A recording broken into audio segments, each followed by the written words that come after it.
आफ्नो फेसबुकमा राख्न नेकपा एमालेका अध्यक्ष केपी ओलीले मागे सर्वसाधारणहरूसँग तस्बिर। फेसबुकको म्यासेजमा तस्बिरहरू पठाउन आग्रह।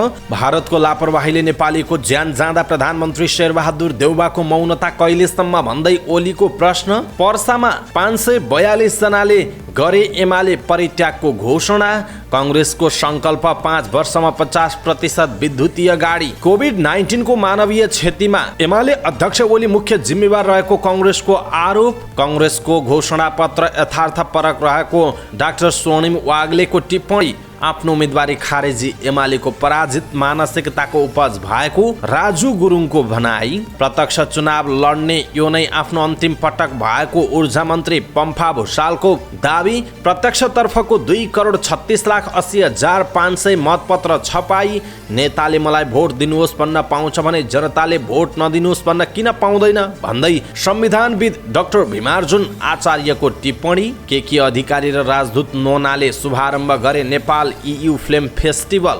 भेरी नदीमा पौडी खेल्ने क्रममा डुबेर 2 जना बेपत्ता। रोल्पामा बस दुर्घटना हुँदा 8 जना घाइते, 2 जनाको अवस्था गम्भीर। छठ पर्वका लागि रानी पोखरी उपलब्ध गराउन महानगरलाई छठ समारोह समितिको पुनः आग्रह। भारतमा पराल जलाउँदा नेपालमा वायु प्रदूषणको जोखिम, सावधान रहन विज्ञको सुझाव। रुसको आक्रमणबाट युक्रेनका 1/3 ऊर्जा पूर्वाधार नष्ट। प्रिमियर लिग फुटबलमा केभिन डे ब्रुयेनाको गोलमा सिटी विजयी शीर्ष स्थानमा उक्लियो। प्रधानमन्त्री कपको तयारी पूरा, विजेतालाई 10 लाख रुपैयाँ पुरस्कार। र समाचार पार्टी हेल्थ टिप्स अन्तर्गत आज हामी चिल्लो चाप्लो खानाले पेट ढुस्सा भएको छ भने यसको घरेलु उपचार के हुन सक्छ भन्ने विषयवस्तुमा जानकारी दिनेछौँ। हामीलाई अन्तिमसम्म हेर्नुहोला। दर्शक महानुभाव नमस्कार। समाचार पार्टी .com को न्यूज बुलेटिनमा यहाँलाई हार्दिक स्वागत छ। म प्रहलाद चन्द्र घिमिरे। आज मिति विक्रम सम्वत 2079 साल कार्तिक 13 गते आइतबार स्पेसमा सन् 2022 अक्टोबर 30 तारिक। आज छठ पर्वको व्रत रहेको छ। खास गरी आज अस्ताउँदो सूर्यलाई अर्घ दिइँदैछ। सदाको झैं आज पनि हामी उपस्थित भइसकेका छौँ। आजका महत्त्वपूर्ण समाचार, ब्रेकिङ न्यूज अपडेट लगायतका तपाईँलाई काम लाग्ने हेर्नै पर्ने महत्त्वपूर्ण खबरहरू लिएर हामीलाई अन्तिमसम्म हेर्नुहोला। हाम्रो मेहनतका लागि यो भिडियोमा एउटा लाइक अवश्य गर्नुहोला। दर्शक महानुभाव, पलपलको न्यूज अपडेटका लागि हाम्रो च्यानललाई तपाईले अहिलेसम्म सब्स्क्राइब गर्नु भएको छैन भने कृपया सब्स्क्राइब गर्नुहोस् अनि नजिकै आउने बेल आइकनलाई क्लिक गर्नुहोला। दैनिक रूपमा हेर्नुहुन्छ भने रेगुलर भनेर लेख्नुहोला। आज पहिलोचोटि हेर्दै हुनुहुन्छ भने फर्स्ट टाइम भनेर लेखिदिनुहोला। दर्शक महानुभाव, देशभित्र हुनुहुन्छ भने आफू रहेको गाउँठाउँ सहर जिल्लाको नाम लेख्नुहोला। विदेशमा हुनुहुन्छ भने कुन देशबाट हेरिरहनु भएको छ त्यो कुरा तलको कमेन्ट बक्समा कमेन्ट गर्नुहोला। दर्शक महानुभाव, हामीले समाचार पार्टी .com को चाहिँ नै फेसबुक पेजमा, समाचार पार्टीको फेसबुक पेजमा दैनिक रूपमा विभिन्न खालका फोटोहरू, विभिन्न ठाउँका दृश्यहरू यहाँहरूमा आज प्रस्तुत गर्दै आइरहेका छौँ। यदि तपाईँको घर गाउँ विभिन्न ठाउँहरूमा त्यस्ता खालका दृश्यहरू छन्, पर्यटकीय गन्तव्यहरू छन्, यदि तपाईँ विदेशमा हुनुहुन्छ भने पनि त्यहाँको कुनै राम्रो फोटोहरू छ भने तपाईँले हाम्रो फेसबुक पेजमा facebook.com/समाचार पार्टी यहाँहरूले समाचार पार्टी हेर्नुभयो भने त्यहाँ पाउन सक्नुहुनेछ र त्यहाँ चाहिँ तपाईँले म्यासेजमा हामीलाई पठाइदिनुहोला। तपाईँले खिचेका फोटोहरू हामीले सबैमा साझा गर्नेछौँ ताकि तपाईँको घर नजिकैको ठाउँ सबैले चिन्नेछन्। आन्तरिक पर्यटन प्रवर्धन हुन सक्दछ। त्यसकारण हामी तपाईँलाई अनुरोध गर्दछौँ कि तपाईँको घर वरिपरि, तपाईँको गाउँठाउँमा अथवा तपाईँ कतै घुम्दै जाँदै हुनुहुन्छ अथवा कहीँ बसिरहनु भएको छ र त्यहाँ राम्रो खालको फोटो छ, राम्रो खालको तपाईँले सिन देख्नु भएको छ अथवा कुनै पनि फोटोहरू छ भने तपाईँले लेखेर पठाउन सक्नुहुनेछ। अथवा तपाईँको गाउँठाउँ वरिपरि कुनै पनि कार्यक्रम, घटना, दुर्घटनाहरू भएको छ भने र त्यो समाचार पार्टी मार्फत समाचार सम्प्रेषण होस् भन्ने चाहनुहुन्छ भने यहाँहरूले मलाई पर्सनल्ली म्यासेज गर्न सक्नुहुनेछ। प्रहलाद चन्द्र घिमिरे PRALHAD CHANDRAGHIMIRE सम्पर्क गर्न सक्नुहुनेछ। अथवा व्हाट्सएप 9856 32486 मा व्हाट्सएप पनि गर्न सक्नुहुनेछ। भाइबर पनि गर्न सक्नुहुनेछ। अथवा हाम्रो पेजमा तपाईँले म्यासेज गर्न सक्नुहुनेछ। आउनुहोस् दर्शक महानुभाव, आजका महत्त्वपूर्ण समाचार सुरु गरौँ फेसबुकमा राख्न केपी ओलीले सर्वसाधारणसँग तस्बिर मागेको प्रसङ्गबाट। चुनाव नजिकिएसँगै नेकपा एमालेका अध्यक्ष केपी शर्मा ओलीले थप सक्रियता बढाउनु भएको छ। आफ्नो निर्वाचन क्षेत्र झापा 5 मा लगातार गइरहेका ओली काठमाडौँ लगायत अन्य क्षेत्रको गतिविधिमा पनि सामेल हुँदै आउनु भएको छ। फेरि पनि प्रधानमन्त्री बन्ने दौडमा रहनुभएका ओलीले भर्चुअल गतिविधिमा पनि सक्रिय हुनु भएको छ। केही दिन अगाडि कार्तिक 4 मा मात्रै आफ्नो फेसबुक पेजमा फोन नम्बर पठाउनेहरूसँग ओलीले कुराकानी गर्नुभएको थियो। कुरा गरेका मध्ये केहीसँग उहाँले संवाद सार्वजनिक पर्ने गर्नुभयो। टेलिफोन संवादपछि ओलीले तस्बिर माग लाग्दै फेसबुक पेजमा पोस्ट गर्नतर्फ लाग्नु भएको छ। थाहै नपाई कति धेरै साथीहरूसँग यस्ता सेल्फी खिचिएका होलान्। साथीहरूले मसँग खिचेका तस्बिरहरू फेसबुकको कमेन्ट बक्समा पठाउनु भयो भने म समय मिलाएर हेर्नेछु। केही तस्बिरसहित ओलीले फेसबुकमा लेख्नु भएको छ। कार्तिक 5 बिहान आफ्नै निवास बालकोटबाट देखिएको सूर्योदयको दृश्य राखेर ओलीले तस्बिर माग्न थाल्नु भएको छ। ओलीले आफ्नो फेसबुकको मेसेज बक्समा तस्बिर पठाउन आग्रह गर्दै आउनु भएको छ। फेसबुक पेज हेर्दा ओलीको रोजाइमा विभिन्न स्थानबाट देखिने सूर्योदयको दृश्य रहेको देखिन्छ। उहाँले सूर्योदय, केही धार्मिक तथा पर्यटकीय क्षेत्रको तस्बिर आफ्नो पेजमा पोस्ट गर्नु भएको छ। तस्बिर पोस्ट गर्दा स्रोत समेत उहाँले खुलाउनु भएको छ। नेकपा एमालेका अध्यक्ष केपी शर्मा ओलीले भारतले सडक विस्तार गर्दा दार्चुलामा नेपाली बालकको ज्यान गएको विषयमा छानबिन गर्न सरकारसँग माग गर्नु भएको छ। ओलीले फेसबुकमा स्टाटस लेखेर घटनाको तत्काल छानबिन गरी सत्य तथ्य बाहिर ल्याउन, दोषीमाथि कारबाही गर्न र पीडित परिवारलाई तत्काल क्षतिपूर्ति उपलब्ध गराउन सरकारसँग माग गर्नु भएको हो। ओलीले ट्विन काटेर गएको वर्ष जयसिंह धामीलाई मारिएको घटनामा जस्तै प्रधानमन्त्री देउबाको मौनता कहिलेसम्म भनेर पनि प्रश्न सोध्नु भएको छ। नेपालसँगको सीमा क्षेत्रमा भारतले सडक विस्तार गर्दा ढुङ्गाले लागेर दार्चुलाको व्यास गाउँपालिका 2 का बालक पवन महराको ज्यान गएको छ। घटनामा 14 वर्षीय बालिका सरिना महरा सहित केही स्थानीय नागरिक घाइते भएको जनाइएको छ। पर्सामा 542 जनाले नेकपा एमाले परित्याग गरेको घोषणा गरेका छन्। नेकपा एमालेका केन्द्रीय सल्लाहकार परिषदका सदस्य कदम रसुल, 3 जना मध्य प्रदेश समिति सदस्य, संविधान सभा सदस्य फुलझरी देवी, इस्लाम हवारी लगायतले पार्टी परित्याग गरेको जनाइएको छ। उनीहरूले शनिबार प्रेस विज्ञप्ति जारी गर्दै नेकपा एमालेको विभिन्न पद र जिम्मेवारीबाट सामूहिक पार्टी परित्याग गरेको बताएका छन्। जनता समाजवादी पार्टी जसपासँग भएको गठबन्धन अपवित्र रहेको भन्दै उनीहरूले पार्टीको निर्णयप्रति असन्तुष्टि जनाउँदै आएका थिए। नेकपा एमाले मध्य प्रदेश कमिटी सदस्य तथा पर्सा क्षेत्र नम्बर 1 का इन्चार्ज बाबुराम कौशिकका अनुसार पार्टीको निर्णयप्रति असन्तुष्ट नेता कार्यकर्ताहरूको शनिबार बैठक बसेको थियो। एमाले नेतृत्व जनउत्तरदायी हुनुको साटो जनभावना र पार्टीको मर्म विपरीत गएकाले बाध्य भएर पार्टी परित्याग गरेको कौशिकले बताउनुभयो। नेपाली कांग्रेसले आगामी 5 वर्षमा विद्युतीय सवारी साधन EV को प्रयोग 50% पुर्याउने चुनावी प्रतिबद्धता सार्वजनिक गरेको छ। प्रतिनिधि सभा तथा प्रदेश सभा निर्वाचन 2079 को चुनावी संकल्प पत्रमा कांग्रेसले विद्युतीय सवारीको प्रयोगलाई व्यापक बनाउने गरी महत्त्वाकांक्षी घोषणा गरेको हो। संकल्प पत्रमा सन् 2045 सम्म आगामी 23 वर्षमा शहरी यातायातमा खनिज ऊर्जा, डिजेल, पेट्रोलको उपयोग शून्यमा झार्ने उल्लेख छ। जलवायु परिवर्तन भई वातावरणीय सन्तुलन र विविधता, भौगोलिक सुन्दरता र जीविकोपार्जनमा गम्भीर असरहरू देखिन थालेको भन्दै कांग्रेसले कार्बन उत्सर्जन र प्रदूषण घटाउने, आम जीवनशैली पर्यावरण मैत्री बनाउने, जलवायु अनुकूलका योजनाहरू बनाउने र विपद व्यवस्थापनलाई उच्च प्राथमिकता दिने बताएको छ। नेपाललाई जलवायु उत्थानशील राष्ट्रको रूपमा चिनाउँदै अन्तर्राष्ट्रिय जलवायु वित्त अनुदान तथा सहुलियतपूर्ण ऋणका लागि अधिकतम पहल गर्ने र विपदका पूर्व सूचना प्रणालीको विकास गर्ने कांग्रेसको बाचा रहेको छ। नेपाली कांग्रेसले कोभिड-19 को महामारीका कारण भएको मानवीय क्षतिको मुख्य जिम्मेवार पूर्व प्रधानमन्त्री केपी शर्मा ओली रहेको आरोप लगाएको छ। शनिबार प्रकाशित चुनावी घोषणा पत्रमा कांग्रेसले कोभिड-19बाट लाखौं संक्रमित र हजारौं नागरिकको मृत्यु भएको मानवीय संकटको घडीमा समेत ओली नेतृत्वको सरकार नागरिकको स्वास्थ्यमा खेलवाड गरी कमिसनको खेलमा डुबेको उल्लेख गरेको छ।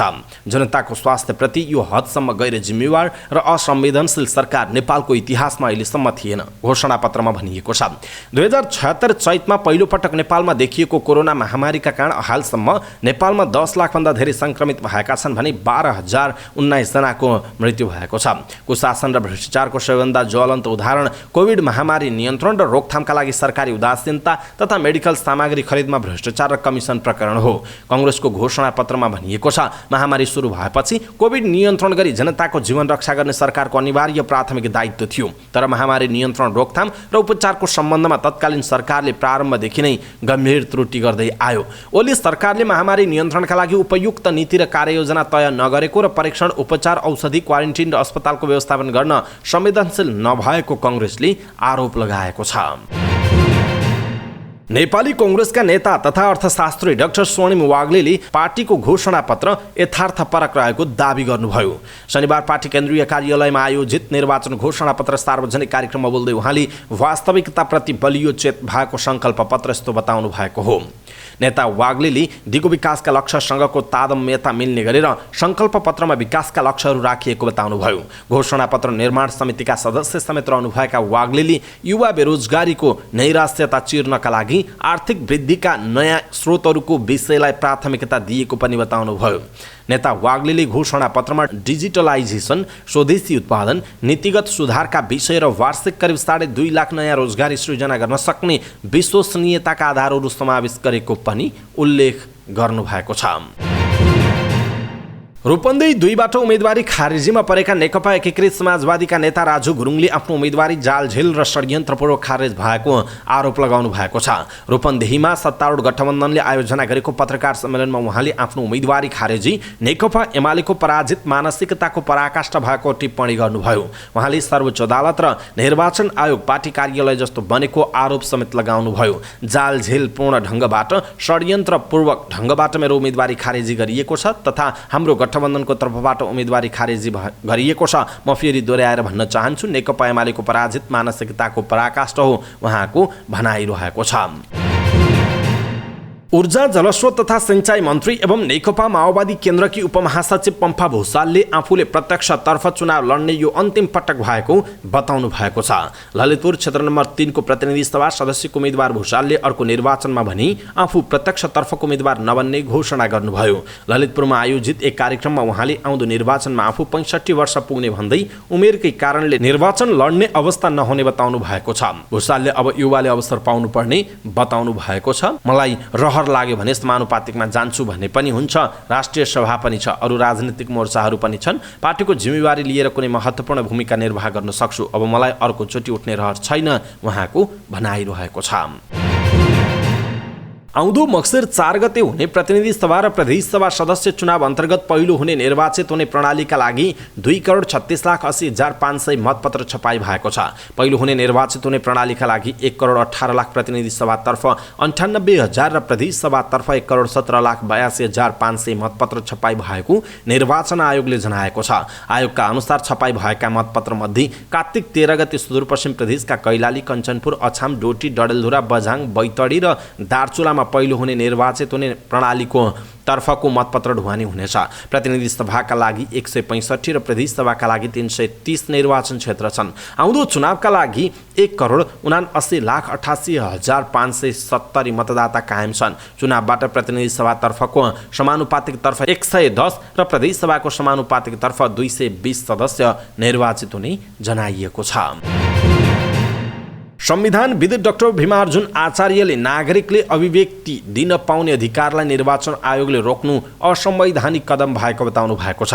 संविधानले हरेक नागरिकहरूलाई चुनावमा एउटा उम्मेदवार अयोग्य भयो र अर्को उम्मेदवारलाई जिताएर पठाउनुपर्छ भन्ने अधिकारको सुनिश्चितता गरेको उल्लेख गर्दै आयोगले नागरिकको स्वतन्त्र अधिकारमाथि रोकटोक गर्नु संविधान विरुद्ध भएको दावी गर्नुभएको हो। उहाँले देशमा हरेक चुनावमा एउटै असफल व्यक्तिले जनतामा लोभ र आश्वासन दिएर जितिरहने गरिरहेको उल्लेख गर्दै यसपटक भने नागरिकले धेरै पटक चुनेर पठाएका नेताहरू असफल भइसकेकाले सफल व्यक्तिको छनौट गर्न र अरूलाई पनि यस बारेमा सचेत गराउन अनिवार्य रहेको बताउनुभयो। उहाँले कुनै नेताहरूले जनता समक्ष आफूलाई भोट दिनुहोस् भन्न पाउने अधिकार रहन्छ भने जनताले पनि परीक्षणमा असफल भएकालाई भोट दिन्नौ र दिनु हुँदैन भन्ने अधिकार राख्न पाउने बताउनुभयो। संविधानविद डाक्टर आचार्यले यस पटक नेपाली जनतामा नो नट अगेन शीर्ष दलका शीर्ष नेताहरूलाई चुनावबाट बहिष्कार गर्नुपर्ने अभियान चल्नु संविधानको दृष्टिकोण, लोकतन्त्रको दृष्टिकोण, राजनीतिक चेतना र नागरिक अधिकारको उत्कृष्ट अभिव्यक्ति भएको जिकिर समेत गर्नुभयो। उहाँले नागरिक अधिकारको अभिव्यक्तिलाई पछिल्लो समय निर्वाचन आयोगले निर्देशन दिने र खबरदारी गर्नु भनेको कानुन, संविधान, लोकतन्त्रको मूल्य मान्यताको विरुद्धमा रहेको पनि स्पष्ट पार्नु भएको छ। नेपाल युरोपेली युनियन फिल्म फेस्टिभलको 11औं संस्करण काठमाडौँमा सुरु भएको छ। युरोपेली युनियनकी राजदूत नोना डेप्रेज र अभिनेत्री केकी अधिकारीले फेस्टिभल शुभारम्भ गर्नुभयो। चलचित्र विकास बोर्डमा आयोजित समारोहमा राजदूत डेप्रेजले मन्तव्य राख्दै फेस्टिभल समुद्घाटन गर्नुभयो। फेस्टिभल संस्कृति आदान प्रदानका लागि उपयुक्त माध्यम भएको बताउँदै उहाँले यहाँ देखाइने फिल्मले युरोपलाई बुझ्ने अवसर प्रदान गर्ने बताउनुभयो। यसपटकको महोत्सव हाइब्रिड मोडलमा सञ्चालन हुने जानकारी गराउँदै उहाँले दर्शकले बोर्डको हल र अनलाइनमा पनि हेर्न सक्ने जानकारी दिनुभयो। राजदूत नोनाले पहिलो पटक काठमाडौँ बाहिर सुर्खेतमा पनि गर्न लागि जानकारी दिनुभयो। फेस्टिभलकी सद्भावना दूत रहनुभएकी अभिनेत्री केकी अधिकारीले दशैं र तिहार सकिएपछि फिल्म महोत्सवको रूपमा सृजनाको पर्व सुरु भएको धारणा व्यक्त गर्नुभयो। केकीले युरोपियन फिल्म महोत्सवले फिल्मकर्मीमा शिल्प निर्माणको अवसर प्रदान गर्नुका साथै दर्शकमा सिनेमा साक्षरता वृद्धि गर्न महत्त्वपूर्ण भूमिका निर्वाह गर्ने विश्वास पनि व्यक्त गर्नुभयो। भेरी नदीमा पौडी खेल्ने क्रममा डुबेर 2 जना बेपत्ता भएका छन्। शनिबार दिउँसो वनभोज खान गएका 2 जना भेरीगङ्गा नगरपालिका 270 मा पर्ने भेरी नदीमा पौडी खेल्ने क्रममा बगेर बेपत्ता भएको जिल्ला प्रहरी कार्यालयले जनाएको छ। दैलेखको भगवतीमाई गाउँपालिका 4 घर भई हाल वीरेन्द्रनगर नगरपालिका 3 बस्ने 19 वर्षीय छवि बुढा र वीरेन्द्रनगर 3 का 19 वर्षीय दीपक थापा बेपत्ता भएको जिल्ला प्रहरी कार्यालयका प्रवक्ता डीएसपी सुरज कार्कीले जानकारी दिनुभयो। उहाँका अनुसार बेपत्ता भएकाहरूको खोजी कार्य भइरहेको जनाइएको छ। रोल्पामा बस दुर्घटना हुँदा 8 जना घाइते भएका छन्। घाइतेमध्ये 2 जनाको अवस्था गम्भीर रहेको प्रहरीले जनाएको छ। रुन्चीगढी गाउँपालिका 8 मेलटाकुराबाट दाङको तुलसीपुरका लागि छुटेको RA 738 नम्बरको बस पानी गौरामा दुर्घटना भएको इलाका प्रहरी कार्यालय होलेरीले जनाएको छ। बसमा तिहार मनाएर फर्किएका 15 यात्रु चढेका थिए। बस सडकमै पल्टिएको छ। घाइतेको उपचारका लागि प्रादेशिक अस्पताल तुलसीपुर दाङ पठाइएको छ। तुलसीपुर 18 बस्ने 45 वर्षका कलिराम परियार र उहाँकी छोरी 4 वर्षकी अन्जना परियार गम्भीर घाइते भएको प्रहरीले जनाएको छ। चालक दाङ तुलसीपुर उपमहानगरपालिका 19 का केशव खड्का फरार रहेको प्रहरीले जनाएको छ। महापर्व छठ समारोह समितिले छठ पर्व मनाउनका लागि कार्तिक 13 र 14 गति रानी पोखरी उपलब्ध गराउन काठमाडौँ महानगरपालिकालाई पुनः आग्रह गरेको छ। समितिले काठमाडौँमा पत्रकार सम्मेलन गरी छठ पर्व मनाउनका लागि रानी पोखरी उपलब्ध गराउन काठमाडौँ महानगरपालिकालाई आग्रह गरेको हो। समितिले असो 7 गते छठ पर्व मनाउनका लागि यही स्थान उपलब्ध गराउन काठमाडौँ महानगरपालिकालाई निवेदन दिएको थियो। त्यसको सुनवाई नभएपछि आफूहरूले पत्रकार सम्मेलन मार्फत सो स्थान उपलब्ध गराउन काठमाडौँ महानगरपालिकालाई पुनः अनुरोध गर्नु परेको समितिका अध्यक्ष मदन शाहले बताउनु भएको छ। उहाँले असन लगायतका क्षेत्रमा बस्ने व्रतालुहरूलाई सहज होस् भनेर सो स्थानमा छठ पर्व मनाउनका लागि गरिएको आग्रहलाई काठमाडौँ महानगरपालिकाले बेवास्ता गरेको गुनासो समेत गर्नुभयो। रानी पोखरीमा 2063 सालदेखि निरन्तर छठ पर्व मनाउँदै आएकोमा त्यसको भौतिक पूर्वाधार निर्माण कार्य भएकाले केही समय रोकिएको थियो। तर यस वर्ष भने भौतिक पूर्वाधारको सबै काम सकिएकाले कार्तिक 13 र 14 गते विभिन्न कार्यक्रमका साथ रानी पोखरीमा भव्य रूपमा छठ पर्व मनाउने तयारी गरिएको। तर काठमाडौँ महानगरपालिकाले भने अझै यो स्थान उपलब्ध नगराएकोमा आफूहरू मर्माहत भएको समितिका अध्यक्ष शाहको भनाइरहेको छ। केही दिनमा नेपालमा प्रदूषित हावा फैलन सक्ने भन्दै सावधानी अपनाउन विज्ञहरूले सुझाव दिएका छन्। भारतको पन्जाब र हरियाणा राज्यमा धान काटेपछि पछिल्लो 1 हप्तादेखि पराल डढाउने कार्य भइरहेकाले हावा प्रदूषित भइरहेको र त्यही प्रदूषित हावा नेपाल भित्रन सक्ने भन्दै सतर्कता अपनाउन विज्ञहरूले सुझाव दिएका हुन्। प्रदूषित हावा केही दिनमा नेपाल भित्रन सक्ने र यस्तो प्रदूषित हावाले स्वास्थ्यमा असर पार्न सक्ने त्रिभुवन विश्वविद्यालय जल तथा मौसम विज्ञान विभाग केन्द्रीय विभागका सह प्राध्यापक एवं मौसम अनुसन्धानकर्ता विनोद पोखरेलले जानकारी दिनुभयो। नेपालमा पनि कार्तिक मक्सिरको समयमा धान काटेपछि पराल डढाउने गर्नाले प्रदूषण फैलँदै गरेको छ। यस्तो हावाले स्वास्थ्यमा निकै असर गर्ने डाक्टरहरू बताउँछन्। 50 AQI सम्मको हावालाई गुणस्तरीय मानिन्छ। त्योभन्दा धेरै भयो भने स्वास्थ्यका लागि खतरनाक हुन्छ। काठमाडौँ उपत्यकामा कचौरा आकारको भएकाले यहाँ हप्तौँसम्म पनि प्रदूषित हावा फैलन सक्ने भएको छ भने तराईका भूभागमा पराल डढाउने, डढेलो फोहोर जलाउने जस्ता कारणले पनि हावा प्रदूषित हुने गरेको छ। प्रदूषणका कारण श्वास प्रश्वासमा समस्या हुनुका साथै आँखा र नाक पोल्ने समस्या बढ्न सक्ने डाक्टरहरू बताउँछन्। गएको वर्ष पनि हिउँदको समयमा काठमाडौँ सहित देशभर प्रदूषण बढेको थियो। अब अन्तर्राष्ट्रिय समाचार। रुसले युक्रेनका कयौं ऊर्जा केन्द्रमा आक्रमण गर्दा बिजुली र इन्धन सङ्कट बढ्दै गएको छ। युक्रेनी अधिकारीहरूले राजधानी कियेभमा दैनिक 4 घण्टाभन्दा बढी समयसम्म विद्युत कटौतीको चेतावनी दिएका छन्। राजधानी कियेभसहित युक्रेनका थुप्रै शहरमा इन्धन र ऊर्जा सङ्कटको चेतावनी जारी भएको छ। राष्ट्रपति भोलोदिमिर जेलेस्कीले झन्डै 40 लाख जना मानिस ऊर्जा सङ्कटबाट प्रभावित भएको बताएको बीबीसीले उल्लेख गरेको छ। युक्रेनको ऊर्जा पूर्वाधार रुसी हवाई आक्रमणबाट ध्वस्त भइरहेको छ। पाभलो नामक पावर स्टेसनका कर्मचारीले युक्रेनमा पहिलोपटक यस्तो डरलाग्दो आक्रमण र ऊर्जा सङ्कट देखिएको बताएका छन्। राष्ट्रपति जेलेस्कीले देशका लगभग 1/3 विद्युतीय पावर स्टेसनहरू नष्ट भएको बताएका छन्। सरकारले सडक बत्ती र विद्युतीय सार्वजनिक यातायातको प्रयोगमा रोक लगाएको छ। यस्तै घरमा पनि कमभन्दा कम विद्युत उपयोग गर्न आग्रह गरेको छ। रुसले अक्टोबरमा क्राइमिया जोड्ने केर्च ब्रिजमा भएको बम विस्फोटको बदला स्वरूप युक्रेनको पावर स्टेसन र अन्य पूर्वाधारहरूमा मिसाइल आक्रमणहरू बढाइरहेको छ। अब खेल समाचार। प्रिमियर लिग फुटबलमा शनिबार भएको खेलमा म्यान्चेस्टर सिटीले लेस्टर सिटीलाई 1-0ले पराजित गरेको छ। केभिन डे ब्रुयनाले गरेको एकमात्र गोल निर्णायक बन्दा सिटीले लेस्टरको मैदानमा जित निकालेको हो। डे ब्रुयनाले खेलको 49औं मिनेटमा गोल गरेका थिए। जितपछि 12 खेलबाट 29 अङ्क जोडेको सिटी आर्सेनललाई पछि पार्दै शीर्ष स्थानमा उक्लिएको छ। एक खेल कम खेलेको आर्सेनल 28 अङ्कसहित दोस्रो स्थानमा रहेको छ। आर्सेनलले आइतबार नटिङहम फरेस्टसँग खेल्दैछ र शीर्ष स्थानमा फर्कने अवसर रहेको छ। प्रधानमन्त्री कप 1 दिवसीय राष्ट्रिय पुरुष क्रिकेट प्रतियोगिताको सम्पूर्ण तयारी पूरा भएको छ। राष्ट्रिय खेलकुद परिषद राखेपाको आर्थिक सहयोगमा नेपाल क्रिकेट सङ्घ क्यानको आयोजनामा कार्तिक 13 देखि 26 गतेसम्म कीर्तिपुर स्थित त्रिवी क्रिकेट मैदान र मूलपानी क्रिकेट मैदानमा प्रधानमन्त्री कप क्रिकेट हुने जनाइएको छ। क्यानका कार्यवाहक सचिव प्रशान्त विक्रम मल्लले प्रतियोगिताका लागि सबै तयारी पूरा भएको बताउनुभयो। यसअघि कार्तिक 12 गतेदेखि नै सुरु गर्ने भनिए पनि चाडपर्वले गर्दा प्रतियोगिता 1 दिनपछि सुरु हुने जनाइएको छ। प्रतियोगितामा 7 प्रदेश र 3 विभागीय टिम गरी कुल 10 टोलीले प्रतिस्पर्धा गर्नेछन्। सहभागी टिमलाई 2 समूहमा विभाजन गरेर खेलाइनेछ। दुवै समूहको लिग खेलपछि शीर्ष 2 टिम सेमिफाइनल प्रवेश गर्नेछन्। सेमिफाइनल विजेता 2 टिम बीच कार्तिक 26 गते त्रिवी क्रिकेट मैदानमा फाइनल खेल हुने जनाइएको छ। उद्घाटन खेलमा कार्तिक 13 गते आइतबार समूह ए मा रहेका 2 विभागीय टोली एपीएफ र त्रिभुवन आर्मी क्लब भिड्नेछन्। यस्तै कार्तिक 13 गते नै समूह बी मा रहेका नेपाल पुलिस क्लब र बागमती प्रदेश बीच मूलपानी मैदानमा खेल हुने जनाइएको छ। यसैबीच प्रधानमन्त्री कपको विजेताले 10 लाख रुपैयाँ र उपविजेताले 5 लाख रुपैयाँ पाउनेछन्। यस्तै सेमिफाइनल पुग्ने दुवै टिमले 50-50 हजार तथा म्यान अफ द सिरिजले पनि 50 हजार रुपैयाँ पाउने क्यानले जनाएको छ। वेस्ट ब्याटर र वेस्ट बलरले समान 20 हजार, इमर्जिङ प्लेयरले 10 हजार रुपैयाँ पाउनेछन्। म्यान अफ द म्याचले 3 हजार रुपैयाँ पाउने बताइएको छ। प्रतियोगिताको कुल बजेट 1 करोड 51 लाख रुपैयाँ रहेको उल्लेख छ। र अन्त्यमा समाचार पार्टी हेल्थ टिप्स। आजको समाचार पार्टी हेल्थ टिप्समा हामीले चिल्लो चाफ्लो खानाले पेट ढुस्स भई के छ त घरेलु उपाय भनेर हामी जानकारी दिँदैछौँ। हामीलाई अन्तिमसम्म हेर्नुहोला। सबै नेपालीहरूमा यो हेल्थ टिप्स पुर्याउनका लागि कृपया आफ्नो फेसबुक, ट्विटर लगायतका सामाजिक सञ्जालमा सेयर गर्न नबिर्सिनुहोला। आजको यो हेल्थ टिप्स चाहिँ हामीले यहाँहरूलाई डाक्टर रामबाबु यादवले दिएको हेल्थ टिप्स प्रस्तुत गर्दैछौँ। हामीलाई अन्तिमसम्म हेर्नुहोला। चिल्लो चाप्लो मसालेदार खाना सहजै पच्दैन। एकातिर चिल्लो चाफ्लो अनेक थरी व्यञ्जन, त्यसमाथि भोक नलागे पनि पटक पटक खानुपर्ने। यस किसिमको खानपानले पेट बिगार्ने नै भयो। कतिलाई अपचको समस्या भने कतिलाई पखलाको, कतिको पेट ढुस्स भएको हुनसक्छ, कतिलाई ग्यास्ट्रिकले सताएको हुनसक्छ। यस्तो अवस्थामा के गर्ने त? पेट कसरी ठिक पार्ने? के यसको कुनै घरेलु उपचार अथवा विधि छन् त? हो, छ।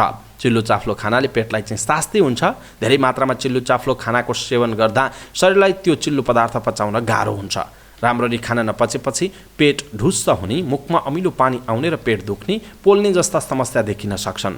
चाडबाडको बेलामा मात्रै पनि धेरै चिल्लो प्रयोग भएको खानेकुरा खायो भने पाचन सम्बन्धी यस्ता सामान्य समस्या देखिन्छ।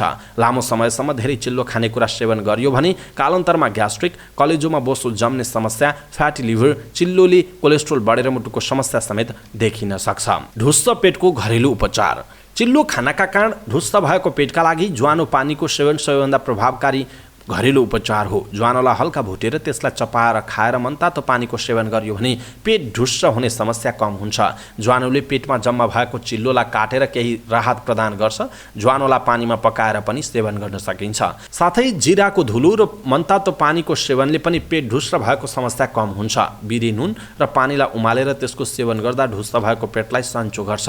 कागती पानीको सेवनले पनि यस्तो समस्या कम गर्छ। घरेलु औषधि कति प्रभावकारी? चाडपर्वको समयमा धेरै चिल्लो खानेकुरा खाएर पेट ढुस्स हुने समस्याका लागि घरेलु उपाय नै बढी प्रभावकारी हुन्छ। धेरै चिल्लो खानाको सेवनले पेट ढुस्स भएका बेलामा प्राथमिक उपचारको रूपमा यस्ता घरेलु औषधिहरूको सेवन गर्न सकिन्छ। लामो समयसम्म यस्तो समस्या देखियो भने अन्य उपचार गर्नुपर्छ, तर छोटो अवधिमा यस्तो समस्या देखिएको छ भने घरेलु उपाय पनि प्रभावकारी हुन्छ। कसरी र कति मात्रामा? पेट ढुस्स भए 1 देखि 2 ग्राम ज्वानो, बिरी नुन र जिराला पानीसँग सेवन गर्नुपर्छ। बढी चिल्लो चाप्लो खाना खाएपछि यस्तो समस्या देखिने भएकाले खाना अघि भन्दा खाना पछि नै यस्तो औषधि सेवन गर्नु उपयुक्त हुन्छ। ज्वानो, जिरा, कागती र बिरी नुनले पाचन क्षमतालाई राम्रो बनाएर खानालाई राम्ररी पचाउन सहयोग गर्छ, जसले गर्दा पेट ढुस्स हुने, फुल्ने समस्या कम हुन्छ। त्यसैले खाना पछि नै यस्ता घरेलु औषधिको सेवन गर्नुपर्दछ। पेटलाई बोझिलो बनाउने खानपान। धेरै चिल्लो चाप्लो खानाका कारण पेट ढुस्स भएको हुनाले यस्तो बेला तेलमा तारेको भुटेको खानेकुरा नखानु नै उचित हुन्छ। बाहिरको जङ्क फुड र प्याकेट फुडको सेवन पनि गर्नु हुँदैन। यस्ता खानामा झन् बढी नुन, अजिनामोटो र बासी तेलको प्रयोग गरिएको हुन्छ, जसले झन् समस्या निम्त्याइदिन सक्छ। मदिरा र कोल्ड ड्रिङ्क्सको सेवनले पनि समस्यालाई बढाउन सक्छ। त्यसैले मदिरा र कोक, फेन्टा जस्ता कोल्ड ड्रिङ्क्सको सेवन गर्नु हुँदैन। यस्तो बेला सादा र सन्तुलित खाना खानुपर्छ।